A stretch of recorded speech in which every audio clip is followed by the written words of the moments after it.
You're listening to the Forum Podcast, a production of Calvin Theological Seminary. For nearly 150 years, Calvin Seminary has been a thought leader in Reformed faith and scholarship. We invite you to join us and our guests as we wrestle with the questions of mercy, justice, faith, and formation. We do not have all the answers, but we believe how we pursue them matters. This is the Forum Podcast. Dr. Matthew Tuininga, Professor of Ethics and the History of Christianity, joins us for part 2 of our discussion of his latest book, The Wars of the Lord, the Puritan Conquest of America's First People, with Oxford University Press.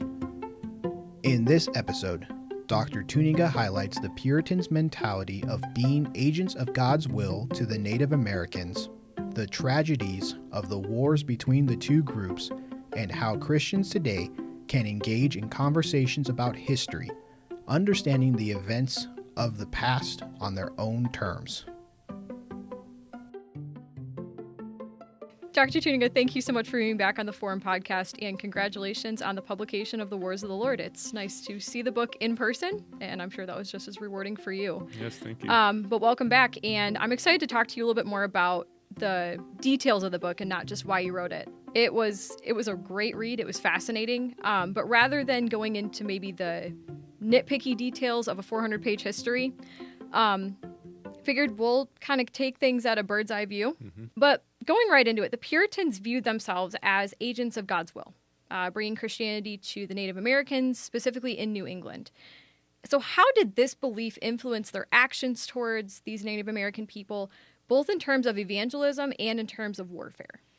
Yeah, so one thing is when the Puritans came over, they were pretty confident that they would be welcomed and that they would be, they were doing a lot of favors toward natives, and that would include protecting them from other native rivals who had been dominating them.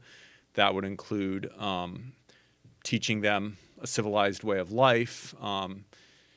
And they thought, their model of evangelism was essentially that we will be a good example and we will win them over and they will want to benefit from us. And so there's a level of confidence that what they are doing will naturally, organically lead to the benefit of the natives of the land.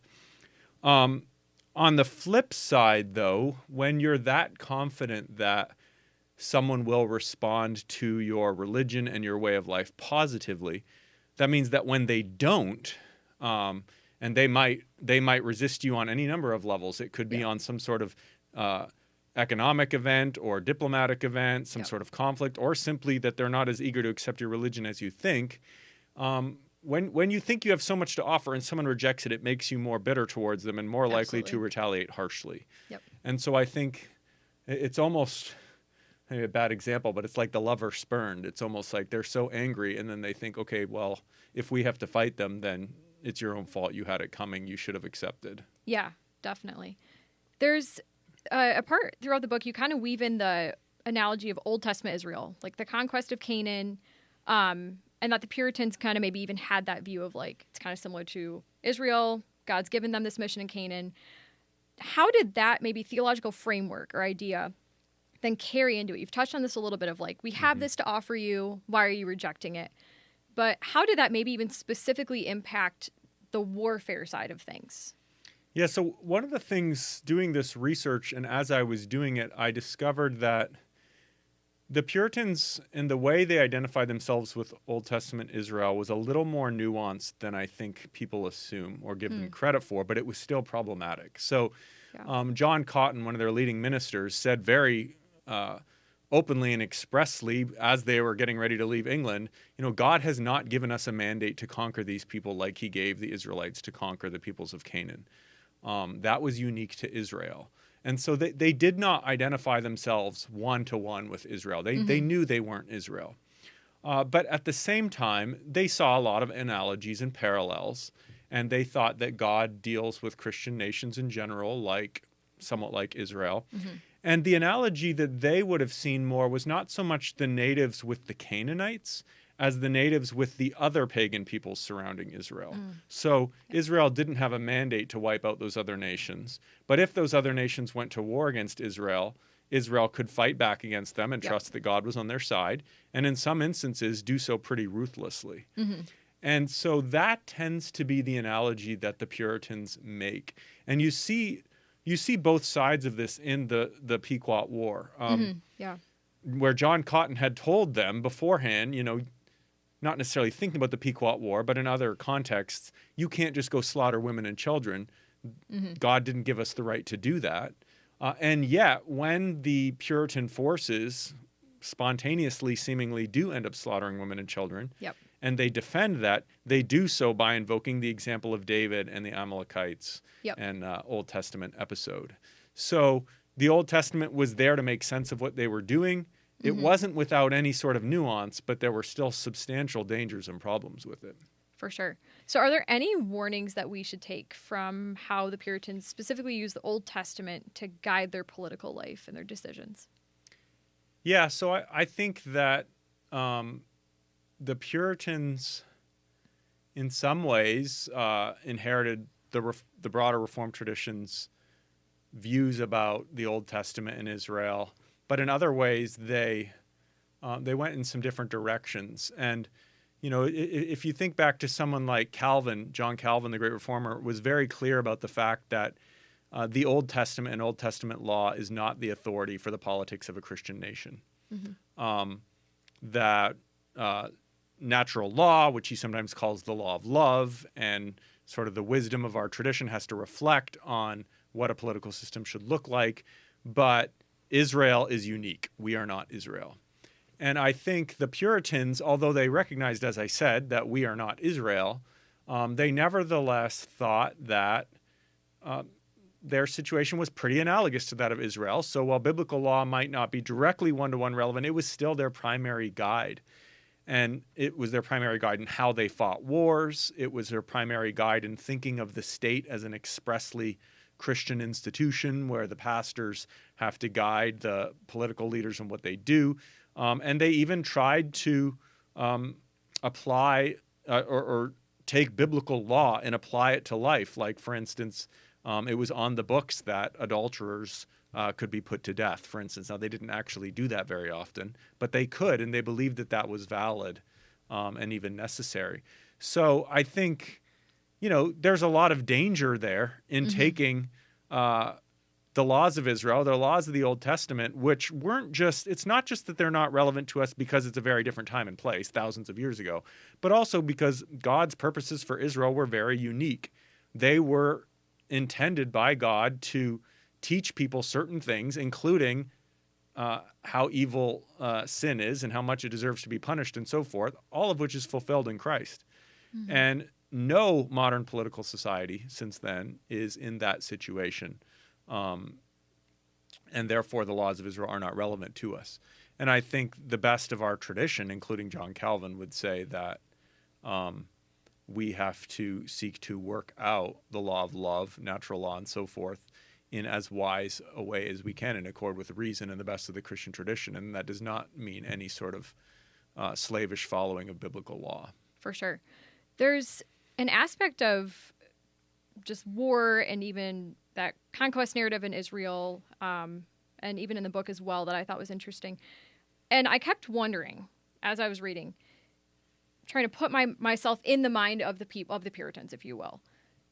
Was it for them about, benevolence and care, or was there a side of like power and control as well? Do you think it was one or the other, or was kind of a mix of both? Yeah, that's a great question, and I think it's a very modern question because we as moderns have been taught, for good reason, to be very skeptical about ideas and ideology and the way they mask what's really just lust for power and exploitation. But that is not how people typically thought in the 1600s, and they did not pit power and control against ideas or theology the way that we do, or against benevolence the way we do. And so I think they very much thought that they were doing good for the Indians. They were seeking to be benevolent, but in no way did that conflict with asserting power or control over them, because they had a lot to offer the Indians, and it would be for the good of the Indians to submit to that. So, I mean, we think of this, with parents and children, right? Yeah. Like, parents seek to do good to their children. They also assert significant power over them. And very few parents angst over that and think, oh, I shouldn't be asserting power over my children because it's for their good for me to do this. Yeah.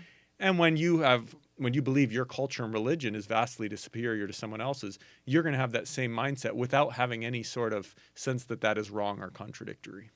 Yeah. You have this idea of, the power dynamic between parents and kids. There's that desire within the Puritans maybe of, we have something for you, why aren't you accepting it? Even bringing that, like, maybe making them more civilized, if you will. Because as far as the book is kind of explaining, it's, you're over here doing these things, we see you as uncivilized. But over the course of the book, you very descriptively chronicle how the relationships kind of go from we're friends, but then we're not friends, and then there's a miscommunication, and suddenly there's another battle. And the understanding I had as I was reading is it kind of there was a shift in Puritan attitudes. That it felt like it went from, okay, we have this idea, we have this religion, we want to help them, but then now the Native Americans are an obstacle. And how did that maybe shift to seeing the Native Americans as obstacles affect both communities, especially in these bigger battles and bigger wars? Yeah, so one thing to keep in mind is that it's never English versus Indians. The Indians are always divided, and there are always a substantial and often even a majority of Indians who align themselves with the English. Yeah. And the English are well aware of that. Yeah. So you have all these groups of Indians who are cooperating with us and are supporting us and think that we're doing good for them. And now you have these other ones who are being recalcitrant and stubborn and resisting. And so that difference between those two groups, the fact that the one are being cooperative is a justification for treating the other harshly by implication. Yeah. So I think, you ask, how does it shape both communities?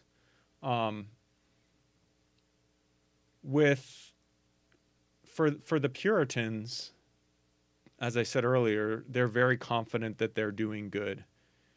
Their confidence that they're doing good is actually confirmed by those Indians who continue to cooperate with them and agree with them, including Christian Indians. Yeah. And that makes them all the more confident when other Indians oppose them that they are right to punish them, if you will, or fight against them. And the fact that then they actually, in all of these wars, have Indian allies. Yeah. I mean, the pluralistic army is the colonial army, right, fighting against the Indians. Yeah. So that, again, is confirmation for them that they're doing something good and legitimate. So for the, and that kind of links back to parents and children. When parents punish their children, they typically think that they're doing the right thing and that someday the children will grow up and appreciate that. Obviously, that doesn't always happen. Sometimes parents punish in the wrong ways or in unfair situations, but they're typically confident in the moment. Yeah. Part of what the Puritans think of themselves as doing, and you see this rhetoric over and over, where they'll say, we need to make an example of these Indians who are resisting us, otherwise more will. Yep. And so when they do that, they make an example of the Pequots, for instance. That does, in fact, lead lots of other Native groups to say, we better submit to the English, we better cooperate with them. And so there's, I think, a growing a divide that emerges among Indians, a debate. Do we cooperate and work with the English? Yeah. Or do we resist them? And for those who want to resist them, do we even have any realistic chance? And they're often trying to unite all the natives, and they're never able to succeed. No. So I think the English are usually pretty confident about what they're doing. The natives tend to be more conflicted and divided. Yeah. And,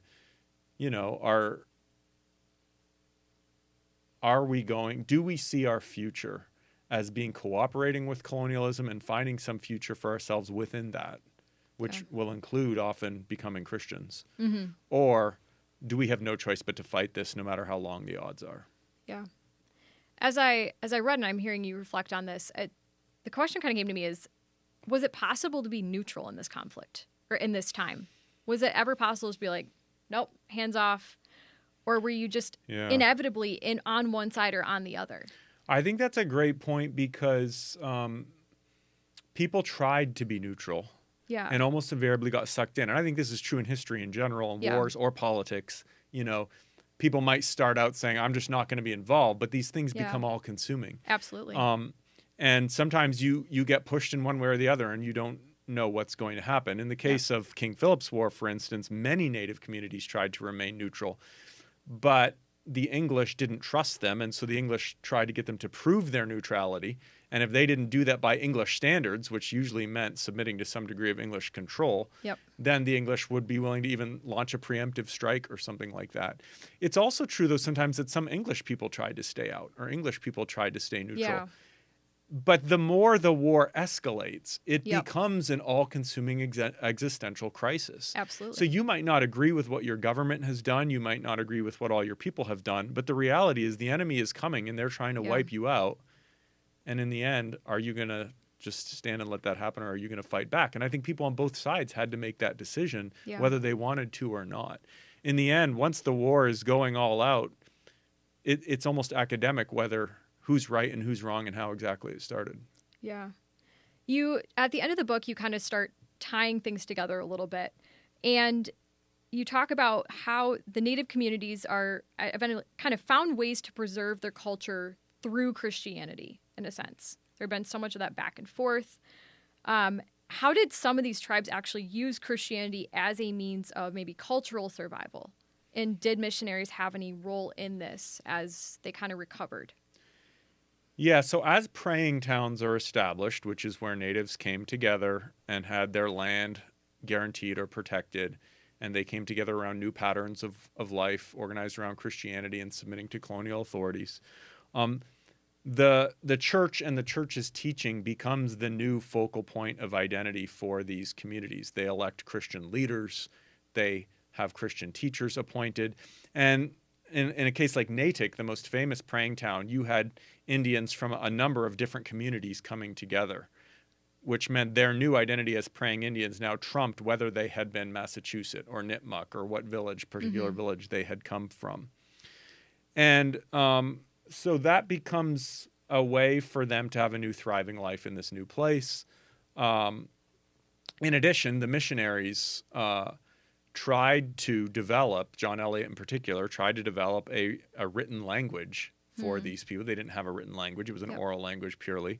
So he actually invented an alphabet in Algonquin, and he invented the written language. He eventually translates the Bible. He translates a lot of other religious writings, Puritan books, and so forth.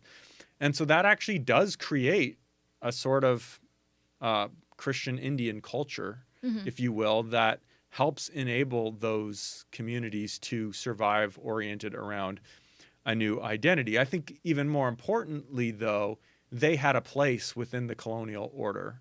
Their land was protected, and so they had a future there. And many of these communities are still there today.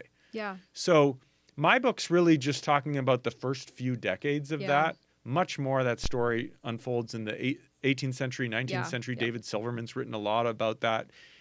But the role of Christianity actually grows and becomes increasingly central to many of these communities, even more so after the war. Yeah. I mean, you could just write Wars of the Lord, make it a trilogy, keep going. Right. Part 2, Part 3, Part 4. I mean, don't you say in the introduction, like, someone suggested a trilogy? Yeah, well, the original was about 3 times as long as this, and I was told by the press that it would need to be a lot shorter, and my wife said, why don't you just write a trilogy? And I decided not to do that. I mean, could be multiple movies, a couple TV series, Right. I think we like history, so there's a little, to kind of change the conversation to implications. Once again, I mean, we've got 450 pages of history, and there's no way I could summarize it, much less I don't want to make you try to do that either. But we have a lot of conversations today, and you talked about this a little bit in the first podcast we did about the necessity of having humility when studying history and kind of looking back. We have a tendency of assuming, oh, well, we know better. We're looking at this in retrospect, and this is how we would handle it. And again, we kind of need to put ourselves in their shoes, right? And say, what information did they have or did they not have? And not necessarily just saying, I would have done this differently. That's not necessarily always the case. So as we think about that role, the necessity of having that humility as we reflect, And also thinking about the broader conversations here in the United States of looking back on maybe our history and the things that have not gone well. There's, in your book, you've got the Puritans thinking that they're bringing a better way of life. They're doing something good. What are the dangers, both in this case and in other cases, of assuming like a moral or a cultural or religious superiority in interactions with other people? And then how does that kind of impact the relationship dynamic and the interaction?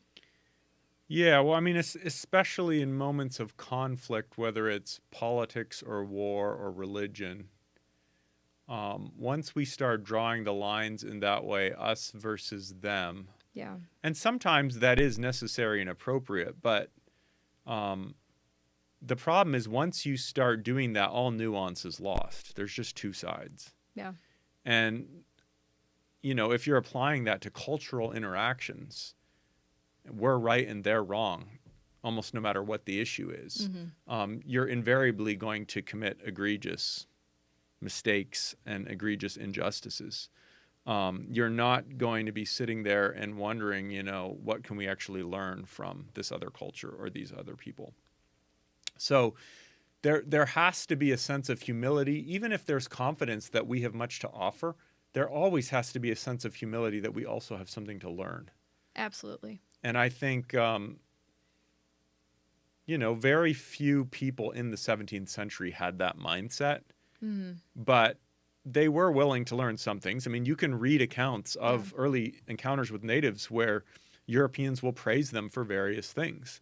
But as soon as conflict comes in and they're now the other and the enemy, all that is lost. And we can actually do that the same way in history. So which is where your question started, where we other the people of the past, right? Absolutely. So I've said before in the earlier podcast, we like our history like our Marvel movies with heroes and villains. And there's so many histories that were originally written making it seem like the colonists were so valorous, and the Puritans especially, because they're the ones who care about religious liberty. And it's not so much that the natives are demonized in those traditional histories as they're just sort of like ignored, or they're almost more like cartoon characters in there. Like at the first Thanksgiving and so forth. That's exactly where my mind went. Yeah. But I mean, today it's the opposite extreme where there's so many books coming out and so many comments people are making about the past, where all of a sudden it's just like, well, all the colonists, all the Puritans were just these ruthless, racist exploiters, and the poor innocent Indians who were being exploited. And that is just as cartoonish.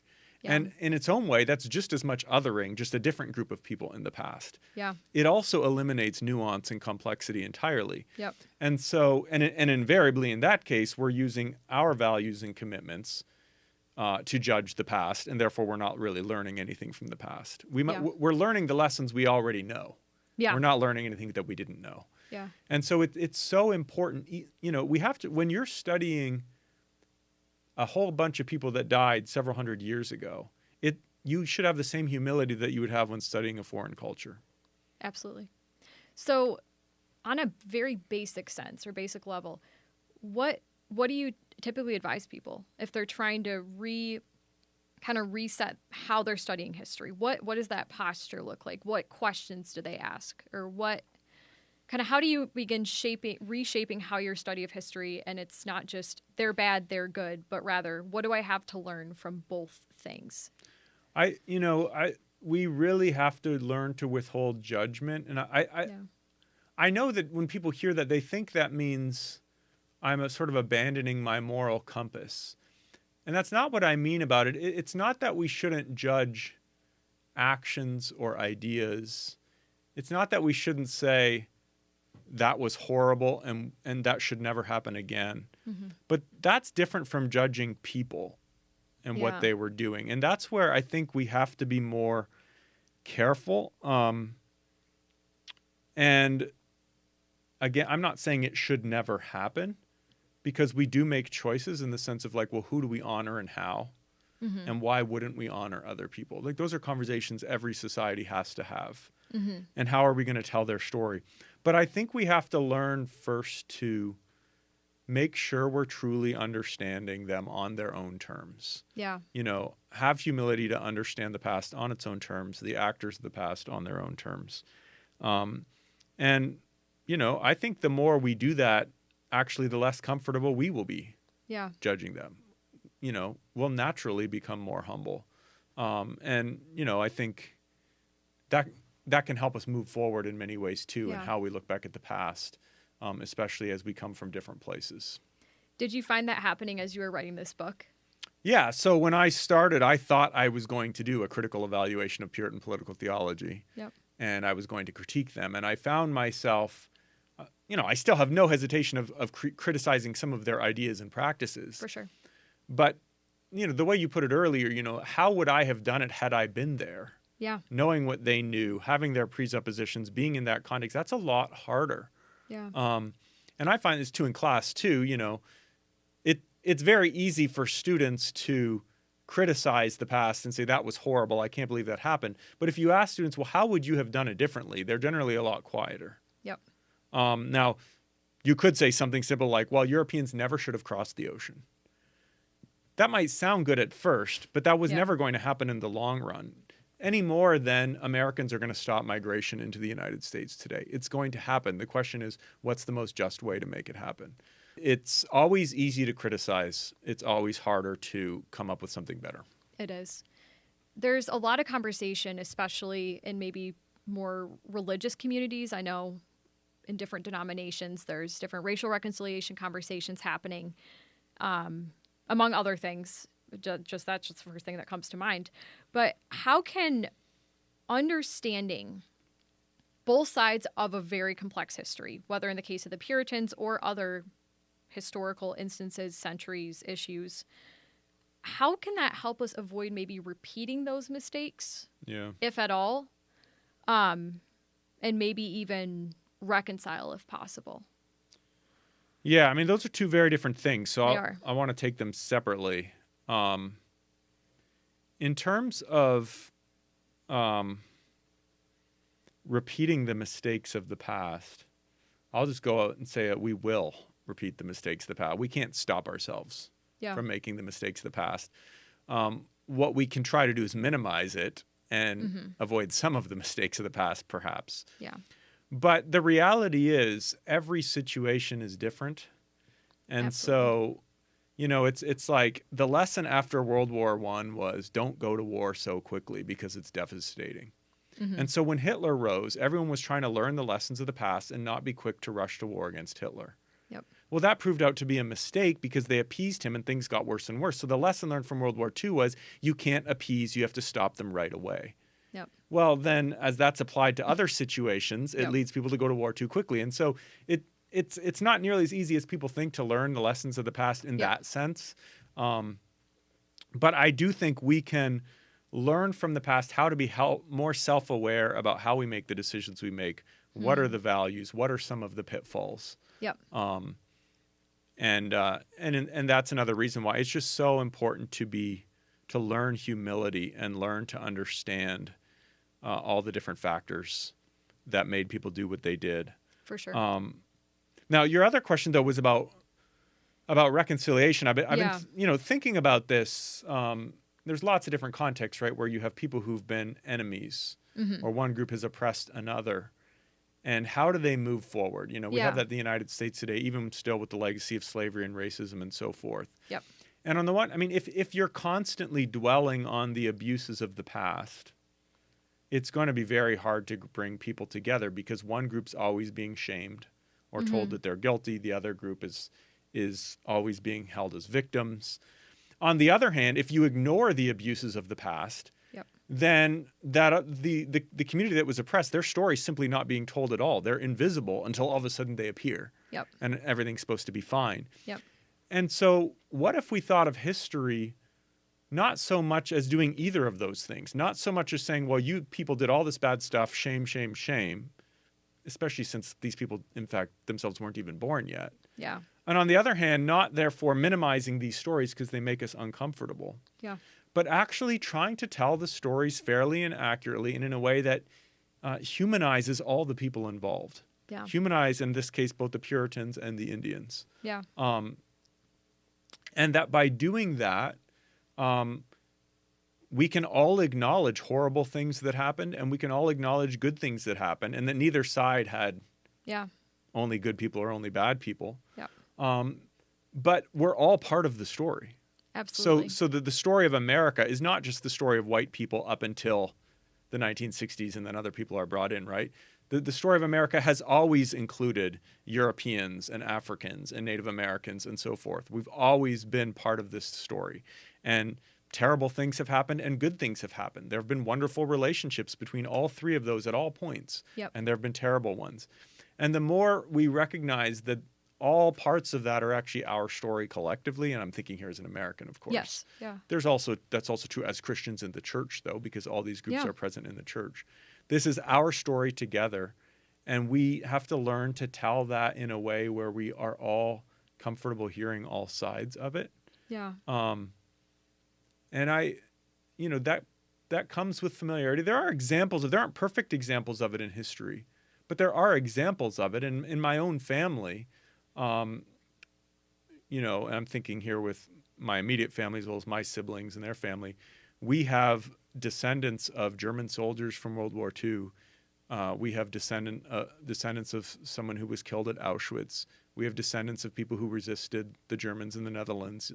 And we have others too, but we're all one family now, and we can talk about those things and tell those stories without being angry with each other.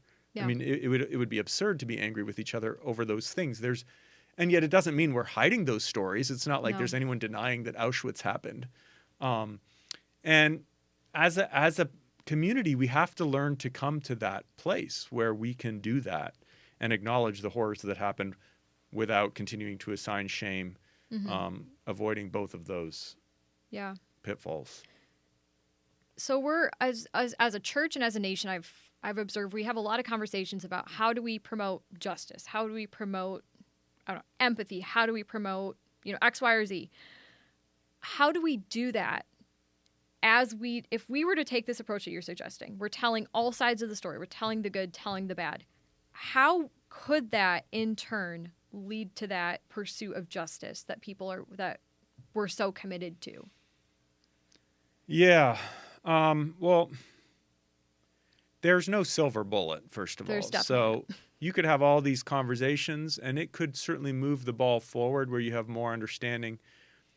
But many of the injustices and problems we have in society are very complicated. Yeah. They're very intractable. I mean, we have a society of over 350 million people. It's a very complex society. So, you have to be careful how much you promise. Yeah.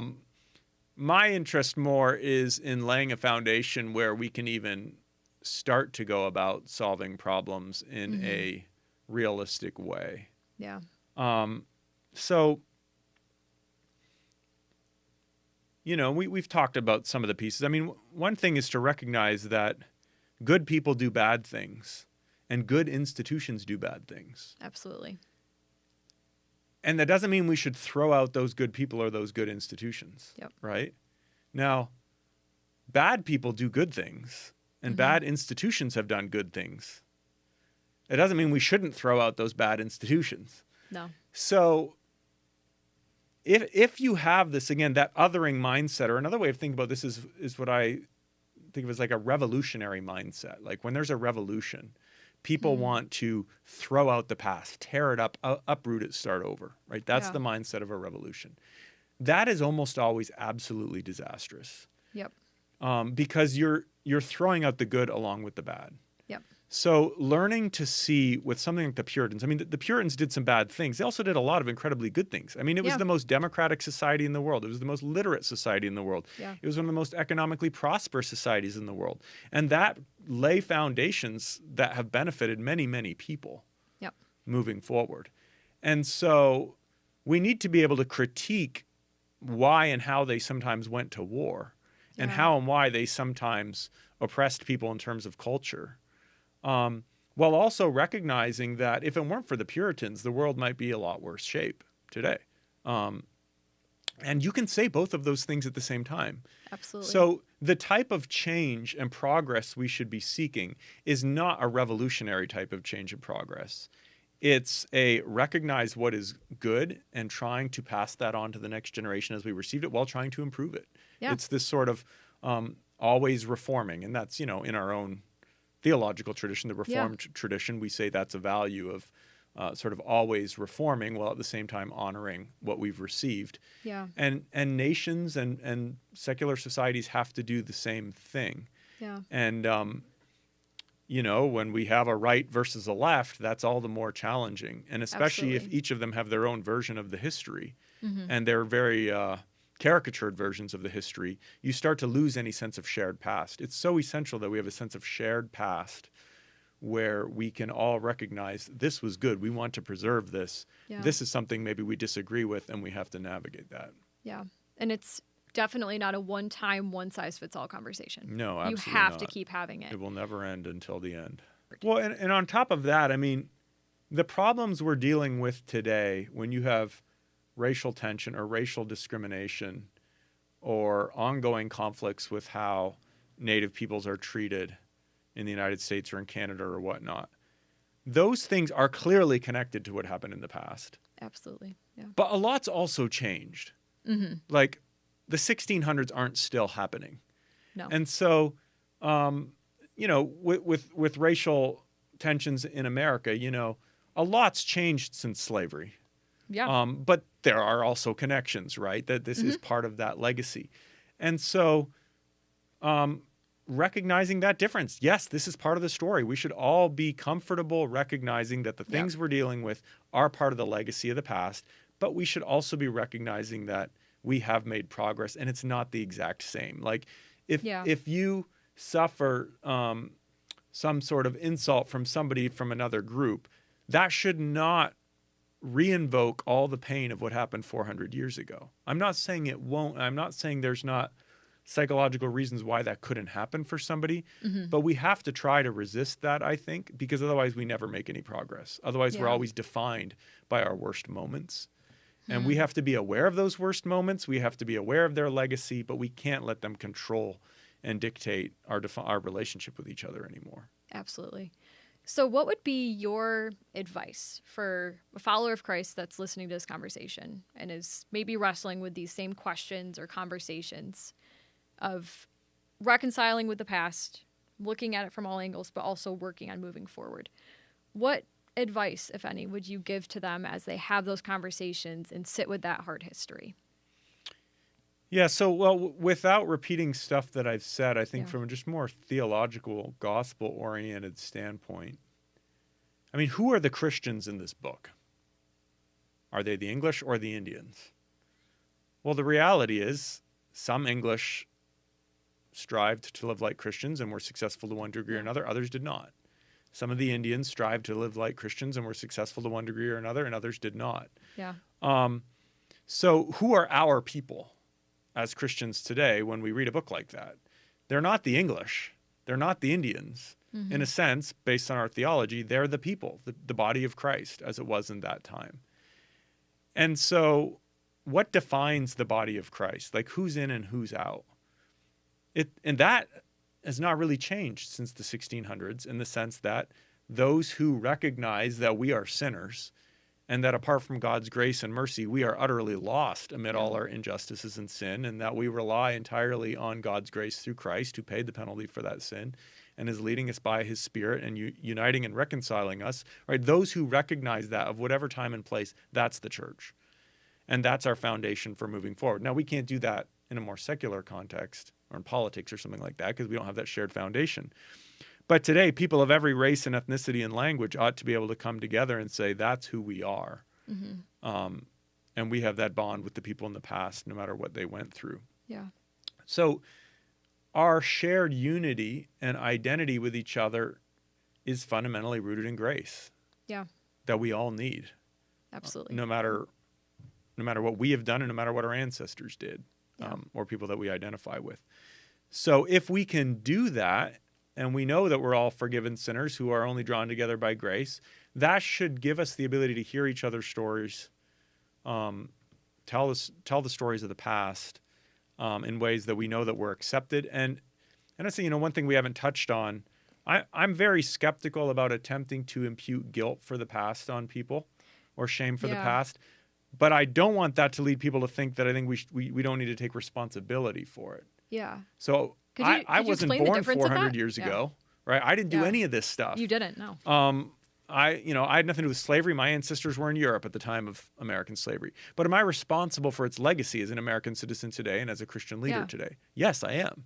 Yeah. So guilt is not what we want to be fostering, but responsibility is. Yep. And I think one of the advantages Christians have that our secular culture doesn't is that grace frees us to be able to take responsibility without fearing that we're going to be shamed or declared guilty. Yeah.